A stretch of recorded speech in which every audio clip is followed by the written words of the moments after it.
अदा अदा गोठ तरफ पुलिस जी मोबाइल पई अचे भजंदो त ईअं थो अचे अचे राकास थो अचे पुलिस अचण में एतिरी देरि छो कई? शानवाज जे बंगले ते हलां थो मुराद खे घुराईंदुसि ज़िंदा वापसि न वञी हुन खां चुप ई ख़तम। चइबो न ही मिलण जो मुनासिब वक़्तु न आहे। विख विख तोखां परे पई थींदी वञा। पंहिंजे पाण खे अजायो थी अकेलो अस्सलाम वालेकुम दोस्तों, ड्रामा सीरियल दुलाब जी नेक्स्ट एपिसोड में आख़िर छा थींदो? छा वाक़ई रहज़न वारा पंहिंजो खून जो बदिलो यानी ककर वारा पंहिंजो प्लान करे वठ सघंदा या वरी जेको आहे मुराद वारा गिरफ़्तार थी वेंदा पुलिस जे हथां? हाणे कहिड़ी गेम खेॾी वेंदी?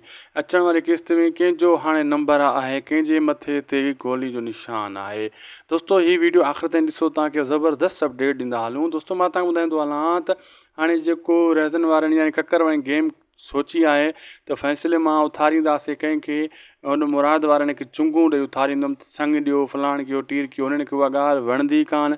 जीअं हू हुतां उथंदा त रस्ते में हू ककर वारा इंतज़ार में वेठा हूंदा ऐं हू पंहिंजो वार कंदा, लेकिन हिते जेको आहे दोस्तो मुराद खे त गोली न लॻंदी, लेकिन तमाशो भलो थींदो ऐं इहो जेको आहे हू वार कंदा कंहिं न कंहिंखे डराइण जे चकर में।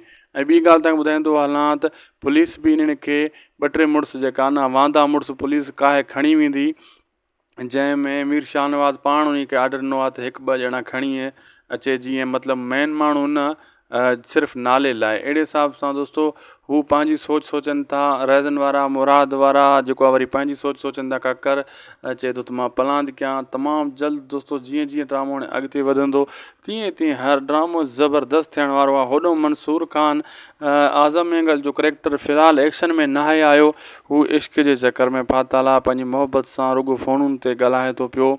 ज़हर ज़िंदगी में जीअं शुरूआति में मज़ो कयो हुयो, कॉमेडी कई हुई, उहो किरदारु हिते हुनखे न आहे मिलियो। वॾेरे जो किरदारु आहे, लेकिन हुनजा माइट यानी शाहनवाज़ खान वॾेरो हुनजे मथां मलबो हासिलु करणु चाहे थो। हू इहो चाहे थो त ज़मीननि ते कब्ज़ा मां कयां जेका मुंहिंजे भर में ज़मीन आहे, ऐं जेका छोकिरी आहे वरी उहो शाहनवाज़ जे घोट जी आहे जंहिंसां हू राब्ते में आहे। हाणे ज़मीन जे बहाने या छोकिरी जे बहाने वञे थो त हू गोलियूं वापसि हणनि था, जंहिंजे करे फ़िलहालु त एक्शन में न आहे आयो मंसूर खान यानी आज़म मेंगल। अचण वारनि किस्तनि में इहो एक्शन में अची वेंदो ऐं पंहिंजी पूरी कोशिशि ऐं पंहिंजी कुवत सां इन्हनि खे ॻेलींदो कीअं? यासिन बोज़दार आहे जेको इन जी भेण, हू पंहिंजी भेण सां इनखे ॾिसी वठंदो, सौट सां भेण सां, तंहिंजे करे हू कावड़ कंदो त तॾहिं उतां अॻिते ईंदो धमकियूं ॾियण, त पोइ ॾाढो इनखे सटको ॾींदो यासिन बोज़दार खे ऐं केरु मंसूर खान, ऐं हू पंहिंजी बेइज़ती बर्दाश्त करे नथो सघे। होॾो मुराद ऐं राज़न वारो इहो जहिड़ो हाणे हलंदो रहंदो, हाणे हिक ॿिए खे गोलियुनि सां मिड़ी हवाई फायरिंग कंदा रहंदा। लाइक सब्सक्राइब कंदा। अल्लाह हाफ़िज़।